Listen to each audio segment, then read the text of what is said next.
E amados de meu Pai, que Deus abençoe todos vocês.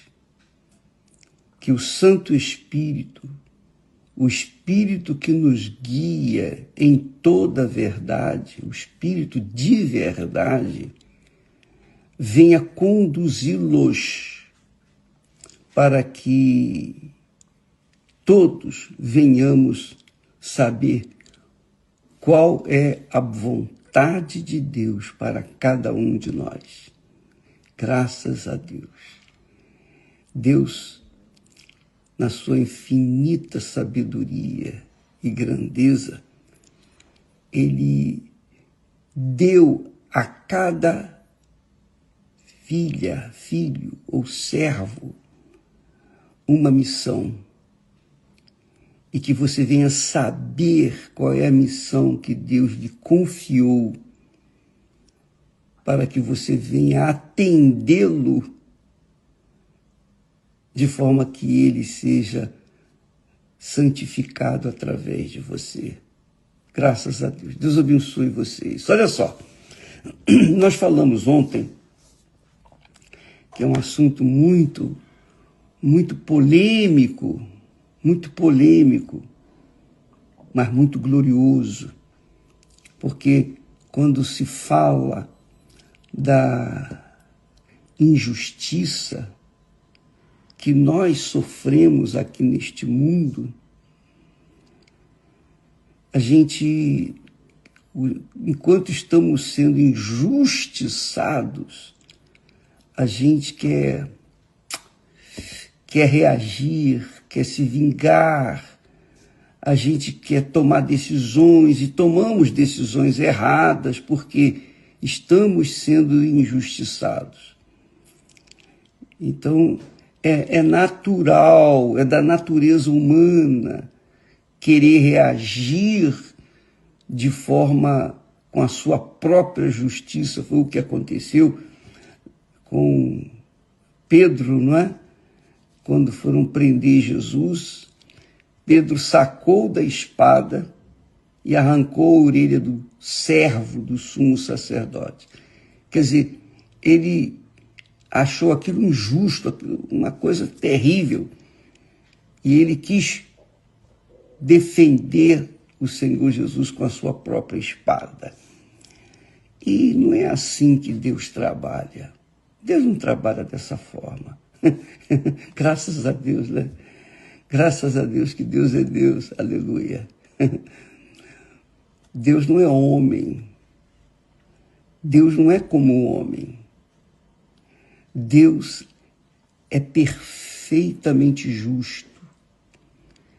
E Ele é paciente, longânimo. Ele não é só paciente com os injustos. Ele é paciente com os justos também. Ele é paciente. E cada um vai colher o fruto do que plantou, do que semeou. Não tenha dúvida disso, amiga e amigo, porque Deus sabe disso. Deus não está vivendo do passado, nem vive do futuro. Deus é presente todo o tempo, 24 horas por dia. Ele é presente, Ele é a mesma coisa. Ele era, é e será para sempre o mesmo. Isso significa dizer que Deus vê o final de tudo. Não é legal isso? O nosso Pai vê o final das contas. Ele vê tudo. Ele vê a gente semeando, ele vê a gente trabalhando, ele vê a gente colhendo, ele vê tudo. E ele, pela boca do seu servo, disse: não erreis. Não erreis. O que significa dizer que a gente pode acertar. A gente tem que acertar. E a gente acerta sempre que a gente anda e vive na justiça. dá a César o que é de César e a Deus o que é de Deus. Isso é justo. Então não erreis. Vamos dar a César o que é de César e a Deus o que é de Deus. E isso é justo. Deus não se deixa escarnecer. Deus não se deixa zombar. Tudo o que o homem semear, isso também ceifará. Tudo. Não tem como fugir dessa regra. Não tem como alguém passar por cima dessa palavra.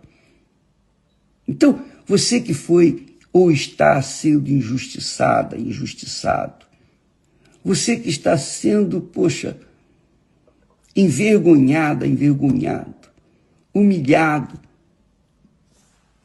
fique na fé do Deus vivo. Fique calada, fique calado. Você vai ver o resultado depois. Lá na frente você vai ver o resultado. Olha só o que, lá em Apocalipse, se você ler comigo, Apocalipse capítulo 22 e versículo 11. Primeiro, o anjo mostra para João as maravilhas do reino de Deus, do reino dos céus.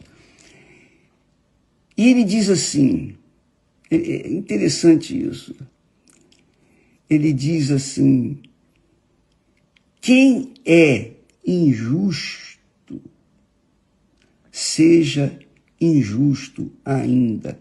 Ou seja, quem vive na injustiça, continue fazendo sua injustiça. Continue. Quem é sujo, continue sujo ainda. Você é sujo porque você não quer ser limpo. Quem é justo, seja justificado ainda, quer dizer, se mantenha na sua justiça.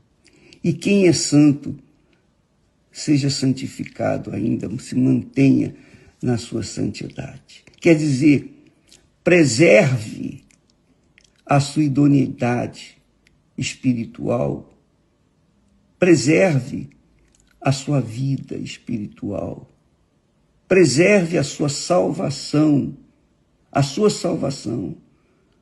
Não fique a se alimentar do ódio dos outros, não. Das injustiças que os outros sofreram, não. Ou têm sofrido, não. Guarde a sua salvação. Aliás, esse é o lema da minha vida. Eu fui salvo, estou salvo e serei salvo se permanecer fiel até o fim. Então, com essa consciência, minha amiga e meu caro amigo, não abrace a causa, a injustiça de ninguém. Porque se você abraçar a causa das injustiças que você vê nesse mundo, especialmente as injustiças políticas, que é o que mais acirra os ânimos, não é? Você vai ficar com ódio de fulano, vai abraçar a causa de um, vai defender um e vai apedrejar o outro. Ou vice-versa. Você vai ficar dividido em si, porque você está defendendo a causa de uma pessoa, porque foi injustiçada. Cada um colhe os frutos do que plantou. Não tem jeito.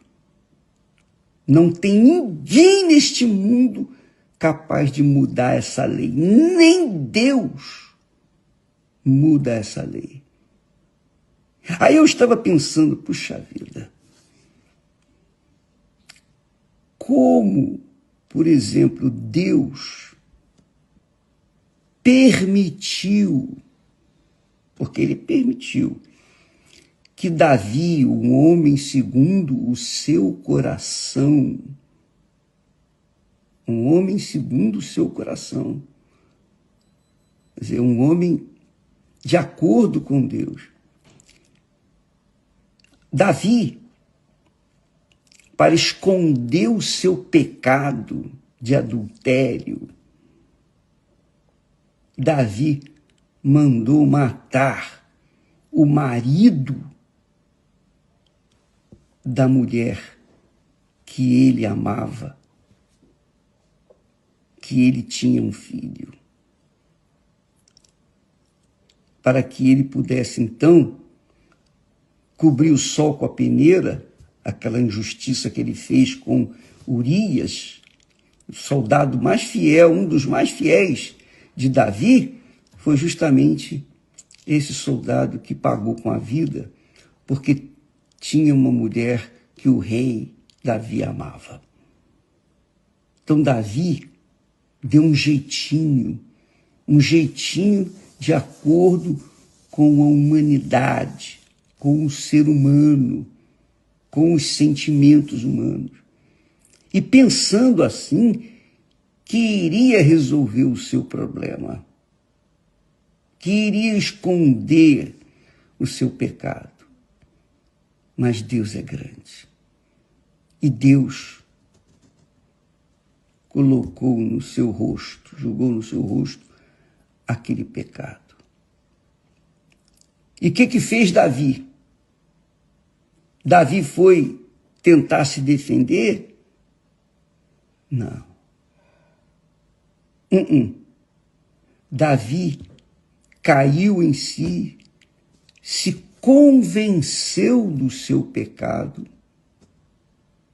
que é o que o Espírito Santo faz com a gente. Ele nos convence do nosso pecado. Se nós não quisermos aceitá-lo, não quisermos aceitar esse convencimento dele, que nós estamos errados, não tem problema não. Lá na frente nós vamos colher os frutos daquela maldição. Davi, o grande rei Davi, o amado de Deus, errou. Feio, muito feio. Mesmo sendo rei, mesmo tendo a autoridade de rei, poderoso, ele não ficou impune. Deus não deixou impune. Ele se converteu. O Salmo 51 fala da conversão de Davi. Ele achou graça diante de Deus e perdão de Deus. Deus o perdoou, mas Deus não passou por cima do seu pecado. Ele colheu os frutos do seu pecado. Ora, se Deus tratou assim a um homem que era segundo o seu coração, Davi, que vinha fazer parte da genealogia do seu filho Jesus aqui na terra, ora, minha amiga, meu amigo, pense na sua situação. Vamos pensar na nossa situação. Você acha que Deus vai ficar calado diante de toda a atrocidade que você sofre com respeito às injustiças, que nós sofremos com as injustiças deste mundo? Não. Você pode esperar que cedo ou tarde, todos haveremos de colher os frutos das nossas iniquidades, das nossas desventuras. Não tem jeito. Isso é tão certo como Deus existe. Então aqui, quando João, no Apocalipse, fala, diz assim, quem é injusto, seja injusto ainda. Ele está dizendo assim, quem é injusto, continue fazendo injustiça. Espere. Quem é sujo, continue sendo sujo. e espere. Quem é justo, continue sendo justo. Espere.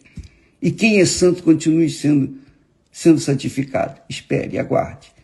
Quer dizer que o fruto das nossas ações, nós vamos colher, quer queiramos ou não, quer sejamos fiéis ou não a Deus. E a verdade, lá em Romanos, capítulo 6 e versículos 16, o Espírito Santo fala, capítulo 6 e versículo 16. Ele diz assim, ó, presta atenção, minha amiga. Não sabeis vós que a quem vos apresentardes por servos para lhe obedecer, sois servos daquele a quem obedeceis, ou do pecado para a morte, ou da obediência para a justiça. Não sabeis? Quer dizer, em outras palavras, ele está falando justamente aquilo. Deus não se deixa escarnecer. Tudo que o homem semeia, ele vai colher. Tudo. Não importa. Não importa se é batizado ou não com o Espírito Santo.